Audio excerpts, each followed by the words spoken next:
And we're kicking off with Edge, and ever since he competed in the final match on his current WWE contract, there's been speculation about his future in the ring, which may not be with WWE at all. Many have speculated that Edge, or rather Adam Copeland, could be going to AEW, as an offer was made to him back in 2019, and this week has only raised more questions about his future. Mike Johnson of PW Insider was the first to report that Edge was removed from WWE's active talent list on the internal roster, but that he isn't gone from the records entirely.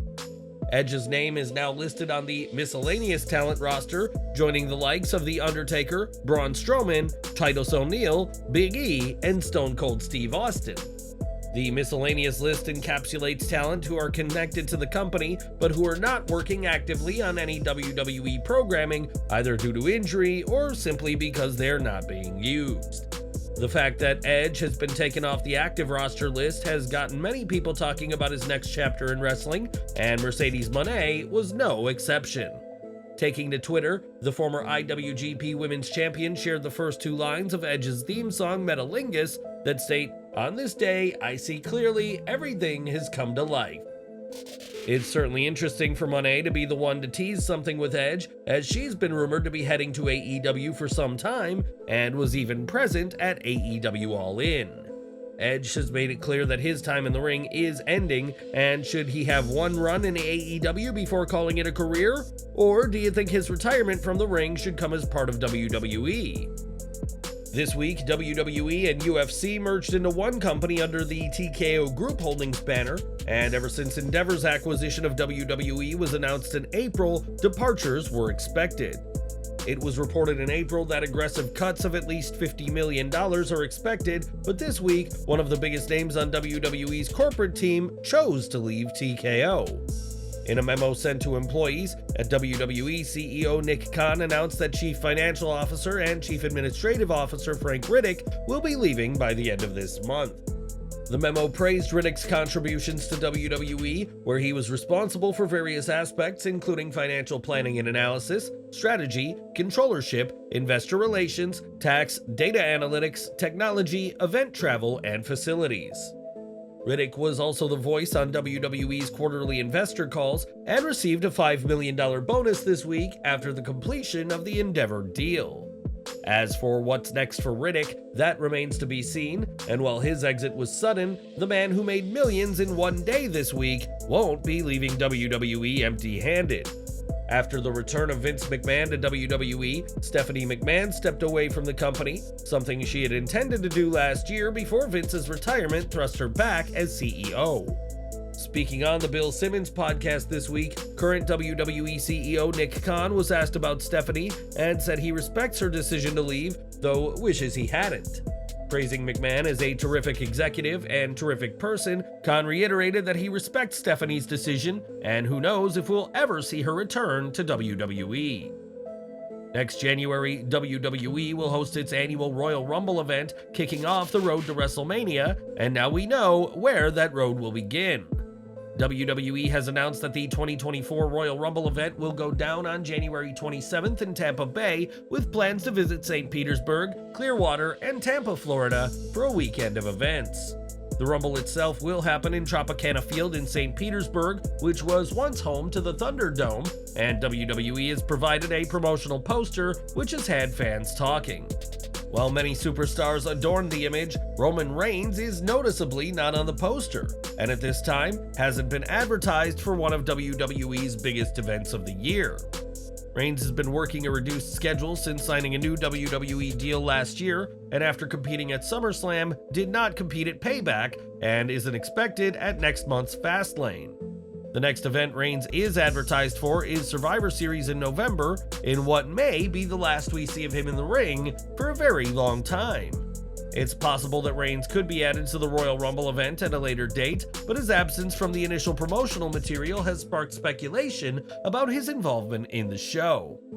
During this week's NXT, Becky Lynch made an emphatic return to the gold brand, capturing the NXT Women's Championship from Tiffany Stratton in the main event. NXT would go off the air with Lynch celebrating to the sound of "You Deserve It" chants from the Orlando crowd, but that crowd had something extra special when the cameras weren't rolling. Speaking after the show, Lynch addressed her win and her journey in WWE, and she said, "Guys, I just want to thank you so much. When I came over here, nobody thought I had a shot at winning anything, and because of you people, because of you constantly supporting me, spurring me on, believing in me, this has all been possible. We deserve it. More than anything, what I want to do, I don't want to just take this, go home, and go over to Raw. I want to be here with you. I want to represent this brand. I want to be a fighting champion for all of you. So thank you. I appreciate you. I love you. Get home safe. You've been amazing." Speaking in an NXT exclusive after her win, Lynch opened up about finally completing the Grand Slam and added that she and her world champion hubby Seth Rollins are controlling the business. Lynch and Rollins may be celebrating, but on Twitter, Stratton said that she only looks back to see how far she's come and said that even in defeat, this is only the beginning. Some have speculated that Stratton could be challenging Lynch soon enough, but what do you think of this week's title change and Lynch's plans to stay with NXT for now? Let us know in the comments. Dynamite news now, as AEW World Champion MJF has had an issue with Samoa Joe for weeks now and made his feelings clear about Joe on this week's show. In a backstage segment recorded after last week's Dynamite, MJF spoke about Joe possibly earning a shot at the AEW World title and made it clear why the veteran won't be winning the gold. Discussing a Joe match, MJF parodied the infamous Scott Steiner math promo from TNA Sacrifice 2008, concluding that he has a 141 2/3% chance of beating Joe if they face off. Steiner's infamous promo was coincidentally posted by Impact's Twitter account just a few hours before Dynamite, so perhaps someone told the promotion what was to come. While MJF recreated Steiner's promo, he'll hope to have better luck than Big Papa Pump, as Joe would win the triple threat match at Sacrifice 08, despite Scott's calculations. Later in the show, Joe defeated Roderick Strong in the main event, earning a World Championship match which will take place next week on the Grand Slam Dynamite. The competitive match between Joe and Strong capped off a quality night for AEW's flagship show, with two Ring of Honor alums battling for a coveted title shot against MJF. Joe won and vowed to take everything from MJF before Adam Cole hit the ring to confront Strong, who immediately dropped to the match and sold his clearly fake neck injury. As a medical team carted Strong out, Joe reappeared to choke out Cole, a clear warning to MJF, and reiterating his promise to take everything from the AEW World Champion. The MJF Cole story has been a hit with fans and encompasses several different feuds and players, with Joe and Strong being key parts of this post-all-in chapter for Better Than You, baby. As for next week, we'll no doubt get a great match and one with great interest, as we'll see what role Adam Cole, Strong, and Strong's pals in the Kingdom play in the match. Grand Slam will take place in MJF's home state of New York, but it may be a miserable homecoming for the Devil, who could be entering his final week as the AEW World Champion. Now, Christian Cage has proven to be a master of getting under people's skin, especially if somebody's father happens to no longer be alive. In recent weeks, Cage has taken issue with Nick Wayne, and did indeed take aim at the latter's deceased father last week, but set his sights on Nick's mother on this week's Dynamite. After Wayne and Darby Allin defeated Matt Menard and Angelo Parker, Cage appeared with Luchasaurus with some hateful comments aimed at Wayne and the fans in Cincinnati. Telling the crowd to sit down and shush your mouths, Cage said that he found Wayne's mom's Instagram account, and it bothered him that Mrs. Wayne doesn't post enough bikini photos. Cage added that he sent a special request to Nick's mother on the side, in the latest example of crassness by the literal holder of the TNT Championship title belt. It wasn't all bikini pics and alive moms for Cage this week, though, as he also addressed his loss at All In, where he and Swerve Strickland came up short against Darby Allin and the Icon Sting. Cage argued that since he wasn't put in the coffin, it was less his fault that they lost the match, and that the only reason he lost was because he wasn't with his regular tag team partner. This could have been a reference to one of his iconic tag team partners, Edge, who has been recently linked to AEW in several instances, as when you think of Christian's tag partners, Edge is typically the first that comes to mind. Cage then revealed Luchasaurus to be the partner of his choice, and whom he would have by his side when he takes on Sting and Darby Allin next week on Grand Slam.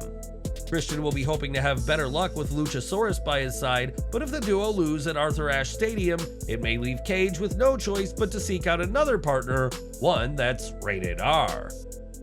Dynamite also saw Jon Moxley in action against Big Bill, and his AEW International title defense started off well for the Blackpool Combat Club member. It wasn't long after, though, that Mox was overpowered by the might of Big Bill, and with Ricky Starks in Bill's corner, the odds weren't in the champion's favor. As Ricky Starks was getting involved, out came Bryan Danielson to even the odds for his ally, and Moxley would lock in a triangle choke to tap out Big Bill, getting the win in desperate circumstances. After the match, Ricky Starks and Bill attacked Moxley and Danielson, only for Claudio Castagnoli to come out and save the day for his BCC brethren. Moxley won't have long to recover from this match, as it was revealed that he'll be defending the international title next week against Rey Fenix at AEW Grand Slam in what'll be a hard-fought match. Last week, the Blackpool Combat Club showed signs of a face turn, and Moxley worked entirely as a face against Big Bill, and given the size difference, was something of an underdog in the match. The BCC are clearly turning face, and who do you expect to come out on top when Moxley takes on Rey Fenix? Have your say in the comments section below. One name who wasn't on AEW Dynamite is Sonny Kiss, who was recently let go by AEW, and for much of her time with AEW wasn't featured at all on TV. On the latest Busted Open Radio, Kiss spoke about being with AEW, saying that she often spent time questioning what exactly they were doing wrong, which meant that AEW wouldn't use her on TV. Kiss even admitted at times that she'd beg to be on TV or go train with Dustin Rhodes and just wanted to do something as a sign that she was still being recognized by the company. Despite creative having nothing for her, Kiss was shocked when the phone call came last month confirming her exit from AEW, and she'll now have to forge a new path outside the company. It's been 12 days since AEW terminated the contract of CM Punk, and in that time, there's been plenty of debate as to whether Tony Khan was right or wrong to release the Real World Champion. Speaking to Sports Illustrated this week, Bryan Danielson was asked about the Punk situation, saying it's difficult to lose someone as valuable as the now former AEW wrestler. With that said, Danielson said that like when anyone leaves a job, there's now an opportunity for people to work closer together, or this situation could be used to divide people. Danielson compared the situation to when his father passed away, saying he came out way worse, and said that situations such as Punk's release can prove a learning opportunity for those in AEW. Danielson is very familiar with Punk, as the two were also in WWE at the same time, and the American Dragon has no reported problems with Punk during his tenure in either WWE or AEW. As for what's next for CM Punk, nobody knows for sure, but Danielson is counting on the AEW roster working hard together rather than letting Punk's shocking departure divide the locker room. It was on last week's Collision that Bryan Danielson spoke about stepping away from the ring over the next year to fulfill a promise to his 6-year-old daughter Birdie. Danielson wants to spend much more time with his family than in the ring, but as he explained to Sports Illustrated, he doubts he'll ever be fully retired. He explained, "I don't think I'll ever reach a point where I declare I'm absolutely done. I want the ability to show up when I want to show up. Terry Funk is someone I always admired. He retired a million times, but he loved it so much he couldn't help but keep doing it. And he did it when he wanted. For me, it might be a couple of times a year, or it might be years in between matches."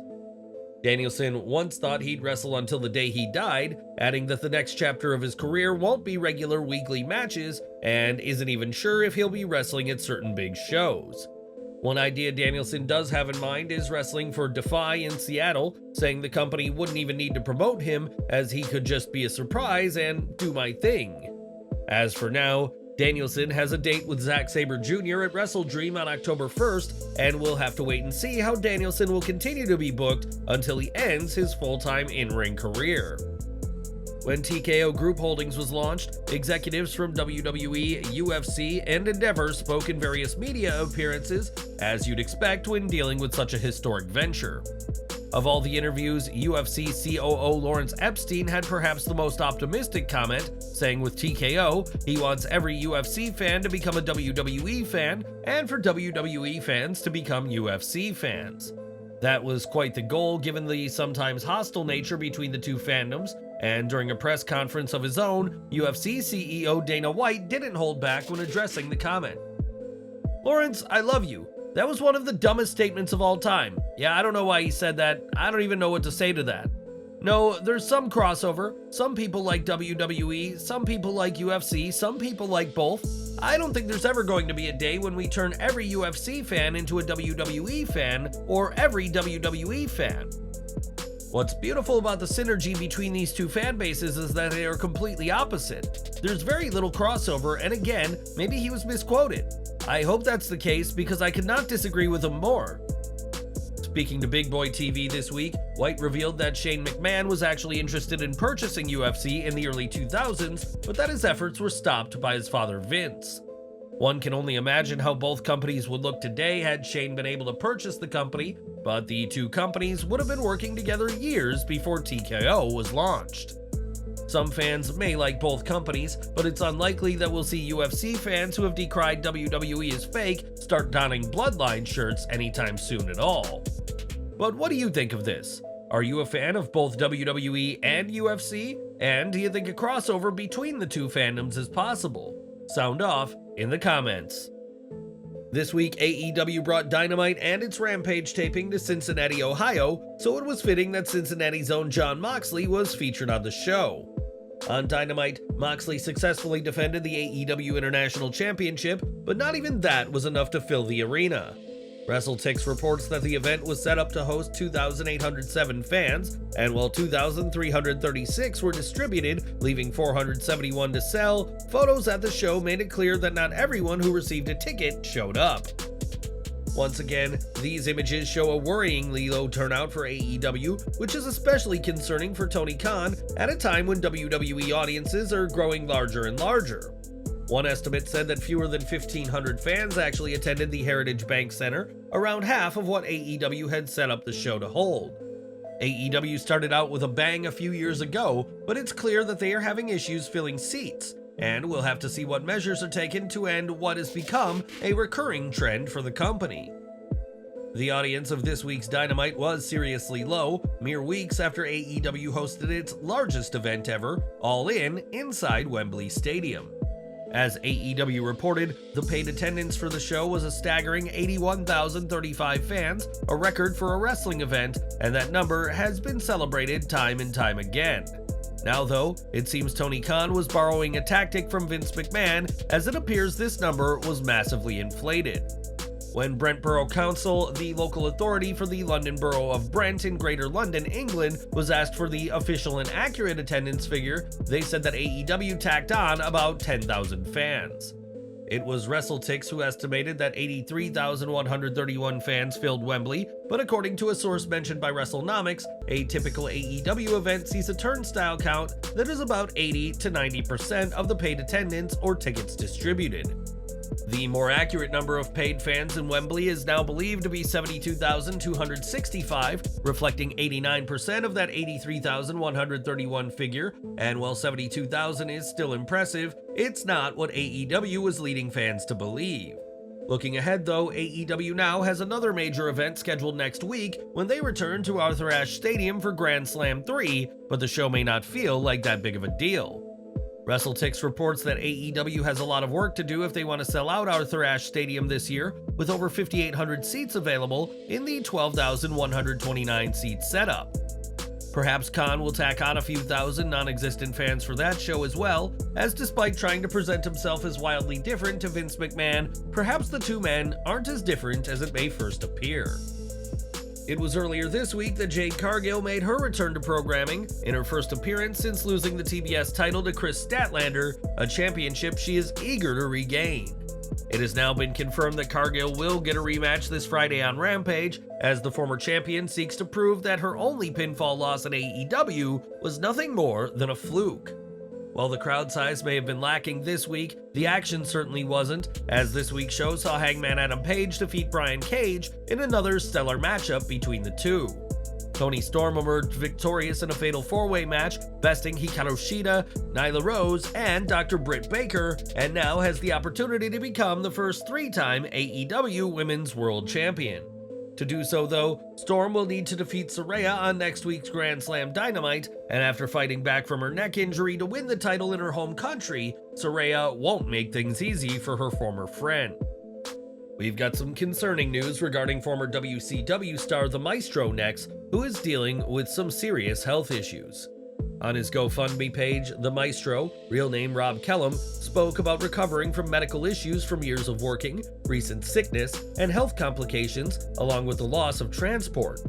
The Maestro appeared with WCW in the late 1990s, with his character being based off of the Seinfeld character of the same name, and left the promotion in 2000. At this time, Kellum's GoFundMe has raised over $1,000 of his $20,000 goal, and we're wishing him the best at this difficult time. And we're ending with Jade Cargill, and as we mentioned earlier, she will face Chris Statlander this week on Rampage, but this could be one of the final AEW matches for the former TBS champion. Sean Ross Sapp of Fightful Select reports that the belief is that Cargill is finishing up with AEW, according to sources within Tony Khan's promotion. Sources within AEW and WWE believe Cargill is heading to WWE, an interesting move for Jade, who had previously worked a tryout for the promotion.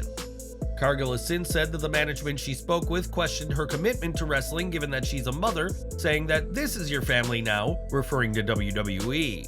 Cargill was put off by the comment, but has seemingly had a change of heart about WWE, and do you want to see Jade as a WWE superstar? Let us know in the comments.